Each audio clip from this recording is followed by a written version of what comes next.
గొప్ప సుగుణాలు గల శౌనకాది మునిశ్రేష్ఠులకు సమస్త పురాణాలను వ్యాఖ్యానించి చెప్పగల సూతుడు ఇలా అంటున్నాడు. ప్రాయోపవేశం చేస్తున్న పరీక్షిన్ మహారాజు శుకయోగిని చూచి, మునీశ్వర, వైకుంఠధాముడు ప్రాణులందరి పట్ల సమబుద్ధి కలవాడు గదా, పక్షపాత బుద్ధి కలవానిలా ఇంద్రుని కోసం రాక్షసుల్ని ఎందుకు వెతికి వెతికి మరీ చంపాడు? అసురులను చంపి సురులను కాపాడడం నాకు ఆశ్చర్యంగా ఉంది. ఈ సందేహానికి సమాధానం చెప్పవలసింది అని అడిగాడు. దానికి శుకుడు ఇలా చెప్పసాగాడు. సప్తమ స్కందం ప్రారంభంలో.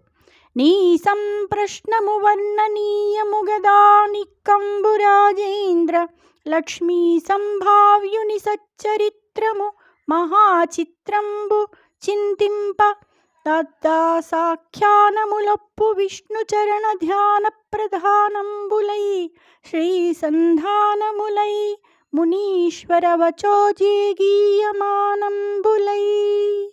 రాజా, నీ ప్రశ్న చాలా ప్రశస్తమైనది. ఆలోచిస్తే లక్ష్మీపతి చరిత్ర మహాచిత్రంగా ఉంటుంది. హరిభక్తుల కథలు విష్ణుచరణ ధ్యానమే ప్రధానంగా కలవి. సంపదలను కలిగించేవి. మునీశ్వరులు జేగీయమానంగా చెప్పుకుంటూ ఉండేవి. జై శ్రీకృష్ణ.